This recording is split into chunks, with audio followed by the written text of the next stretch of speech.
بسم اللہ الرحمن الرحیم۔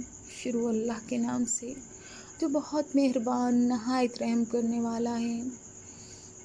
سامعین، واقعہ کربلا کا تیسرا حصہ۔ یہ تحریر پہلے والی تحریروں سے کچھ زیادہ ہوگی۔ حضرت امام حسین رضی اللہ تعالیٰ عنہ سفر کی صعوبتیں برداشت کرتے ہوئے مکہ معظمہ تشریف لے آئے۔ حضرت عبداللہ ابن عباس، حضرت عبداللہ ابن عمر اور حضرت عبداللہ ابن زبیر رضی اللہ تعالیٰ عنہ پہلے ہی وہاں موجود تھے۔ سب نے مل کر امام عالی مقام کا شاندار استقبال کیا۔ حضرت امام حسین رضی اللہ تعالیٰ عنہ کا زیادہ تر وقت حرم کعبہ میں ہی گزرتا، جہاں آپ رضی اللہ تعالیٰ عنہ لوگوں کو وعظ اور نصیحت کرتے رہتے۔ بالآخر وہ وقت قریب آن پہنچا جو کہ اسلامی تاریخ کو بالکل عجیب راہ پر لے آیا۔ کوفہ کے رئیسوں، امراء، علماء اور عوام کے خطوط آنے شروع ہو گئے۔ ایک ایک خط پہ 10-20 مہریں ثبت ہوتیں۔ اس طرح بہت زیادہ خطوط امام حسین رضی اللہ تعالیٰ عنہ کو موصول ہوئے، جن میں یزید سے بیزاری اور امام سے وعدوں کے دعوے تھے۔ آخر کار آپ رضی اللہ تعالیٰ عنہ نے ایک وفد سے وعدہ فرما لیا کہ ہم آ جائیں گے، مگر ہم سے پہلے ہمارے بھائی مسلم بن عقیل رضی اللہ تعالیٰ عنہ تمہارے پاس آئیں گے۔ حالات کا جائزہ لے کر جب ہم کو خط لکھیں گے تب ہم ضرور آئیں گے۔ امام پاک علیہ السلام نے حضرت مسلم بن عقیل رضی اللہ تعالیٰ عنہ کو کچھ ضروری ارشادات فرمائے۔ پھر جناب مسلم نے اس بات میں سر ہلایا اور عرض کی، میرے سردار، میں کوفہ والوں کی بے وفائی کو جانتا ہوں، اس لیے آپ پوری احتیاط فرمائیے۔ جب تک میرا خط نہ آ جائے آپ کوفہ ہرگز تشریف نہ لائیں۔ جب حضرت مسلم علیہ السلام تیاری کرنے لگے تو آپ کے دونوں شہزادے محمد و ابراہیم علیہ السلام پاس آ جاتے ہیں اور ساتھ جانے کی خواہش کا اظہار کرتے ہیں۔ جناب مسلم انکار کرتے ہیں، پر بچے ساتھ جانے کا اصرار کرتے رہتے ہیں۔ آخر کار امام حسین علیہ السلام کے کہنے پر جناب مسلم بچوں کو ساتھ لے جانے پر رضامند ہو جاتے ہیں اور اس دشوار گزار سفر کی طرف گامزن ہو جاتے ہیں کہ جس کے درمیان صرف میدان ہی میدان ہے۔ انتہائی کٹھن سفر طے کرنے کے بعد جناب مسلم علیہ السلام کوفہ پہنچ جاتے ہیں۔ آپ کو انتہائی شان و شوکت کے ساتھ جناب مختار ثقفی کے گھر ٹھہرایا گیا۔ وہاں پہ کافی لوگ جمع ہو گئے، جن میں سے زیادہ تر وہ تھے جنہوں نے امام عالی مقام کو خطوط لکھے تھے۔ حضرت مسلم علیہ السلام نے جب ان کے جذبات اور عقیدت دیکھی تو کوفہ والوں کے اصرار پر امام حسین رضی اللہ تعالیٰ عنہ کے نام پر بیعت کا سلسلہ شروع ہو گیا۔ معتبر روایات کے مطابق ایک روز میں 12,000 کوفیوں نے بیعت کی۔ وہ لوگ کھلے عام یزید کو برا اور اس کی حکومت کو غیر اسلامی قرار دیتے۔ جب حضرت مسلم علیہ السلام نے کچھ دن وہاں رہ کر مطمئن ہو گئے تو آپ امام حسین علیہ السلام کو خط لکھا کہ یہاں کے حالات درست ہیں، آپ تشریف لے آئیں۔ تمام کوفہ کے لوگ سوائے چند افراد کے آپ کے نام کی بیعت کر چکے ہیں۔ ادھر سے قاصر خط لے کر روانہ ہو جاتا ہے اور دوسری طرف کوفہ کے رہنے والے یزید لعین کے چند شریر چیلے اور جاسوس شام کی طرف روانہ ہو جاتے ہیں۔ یزیدی چیلے جا کر سارے حالات کی خبر اپنے روحانی باپ یزید کو دیتے ہیں کہ اس کو گالیاں دی جاتی ہیں اور پورا کوفہ مسلم علیہ السلام کے ہاتھ پر حضرت حسین رضی اللہ تعالیٰ عنہ کے نام کی بیعت کر چکا ہے اور وہاں کا گورنر کچھ بھی نہیں کر رہا۔ اگر تم نے جلد حالات پہ قابو نہ پایا تو کوفہ سے اٹھنے والا طوفان تمہاری حکومت کو تباہ کر دے گا۔ یزید یہ سب باتیں سن کر تڑپ اٹھا اور اپنے خبیث وزیر کو بلایا جس کا نام سرجون تھا۔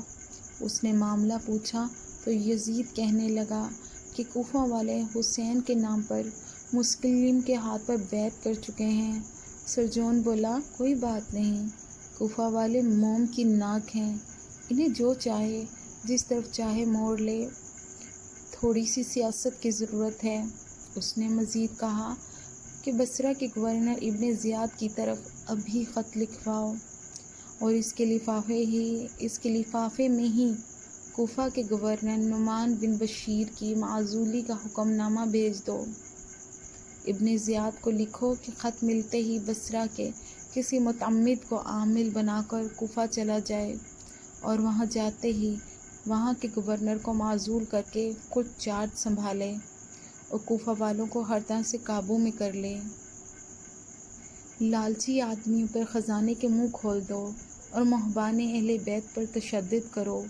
تم جس کو چاہو قتل کر سکتے ہو، تم کو کھلی اجازت دی جاتی ہے کوفہ میں اپنی عقل کے مطابق داخل ہونا اور حالات پر قابو پاتے ہی مسلم علیہ السلام کو قتل کر دینا۔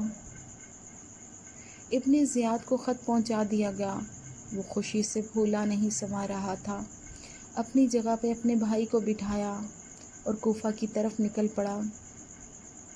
کوفہ والے اس انتظار میں تھے کہ امام حسین رضی اللہ تعالیٰ عنہ آنے والے ہیں، مگر ابن زیاد کوفہ میں اس طرح سے داخل ہوا کہ سر پہ سیاہ عمامہ اور چہرے پہ نقاب، بجائے بصرہ کی طرف سے آنے والے راستے سے مکہ کی طرف سے آنے والے راستے سے آتا ہے، اور اس کے ساتھ فوج کے چند دستے بھی تھے جنہیں کہا گیا کہ تم کوفہ میں اباہ داخل ہونا۔ کسی نے دور سے نقاب پوش کو دیکھا تو اس نے پورے شہر میں دہائی مچا دی کہ لوگوں مبارک ہو، حضرت امام حسین رضی اللہ تعالیٰ عنہ تشریف لے آئے ہیں۔ لوگ شہر سے باہر آتے ہیں، لیکن ابن زیاد تیزی سے گھوڑا دوڑاتا ہوا دارالامارات قریب پہنچ جاتا ہے۔ ابن زیاد دارالامارات میں جاتے ہی نعمان بن بشیر کو کمرے میں لے جاتا ہے۔ ان کی آپس میں کچھ بحث ہوتی ہے۔ ابن زیاد کہتا ہے کہ تم کو طاقت استعمال کرنا چاہیے تھی، مسلم علیہ السلام کو آتے ہی قتل کر دینا چاہیے تھا تاکہ کوفیوں کا سارا جوش اسی وقت ٹھنڈا ہو جاتا۔ نعمان بولے، ہوش کی دعا لو، میں خاندان مصطفیٰ صلی اللہ علیہ وآلہ وسلم کے فرد کو کیسے قتل کر سکتا ہوں؟ کیا تم اسی نبی کی امتی نہیں جس کے یہ عزیز ہیں؟ ابن زیاد بولا، اہل بیت سے محبت کا صاف مطلب یہ ہے کہ تم امیر یزید کے دشمن ہو، اس لیے یہ لو امیر شام کا حکم نامہ جس میں تمہیں حکومت کا بدخواہ ہونے کی وجہ سے معزول کیا جاتا ہے۔ نعمان بن بشیر خاموشی سے باہر آ گئے۔ یہ خبر رات ہی کوفہ میں گردش کرتی ہوئی ہر شخص تک پہنچ گئی کہ نعمان معزول ہو گئے۔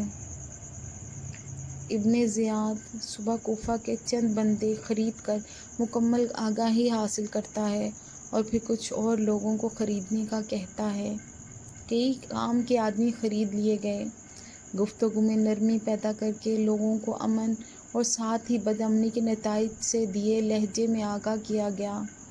دونوں حربے کارگر ثابت ہوئے۔ کوفیوں کا جوش ٹھنڈا پڑنے لگا۔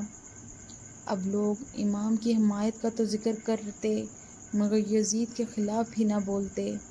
پھر لوگوں کو سیاست چھوڑنے اور کاروبار میں دلچسپی پر زور دیا گیا۔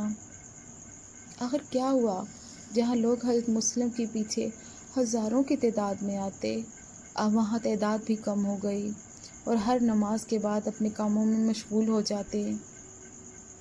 ایک دن مغرب کے وقت نماز کے لیے لوگ آئے تو کسی نے مسجد کے باہر اعلان کیا کہ جو بھی مسلم بن عقیل کا ساتھ دے گا قتل کر دیا جائے گا۔ نماز مکمل کرتے ہی جب حضرت مسلم رضی اللہ تعالیٰ عنہ نے پیچھے مڑ کر دیکھا تو ایک بزرگ کے علاوہ سارے کوفی بھاگ چکے تھے۔ روضۃ الشہداء، تاریخ تبری، مقتل حسین الخوارزمی۔ جزاک اللہ۔ خوش رہیں، خوشیاں بانٹیں۔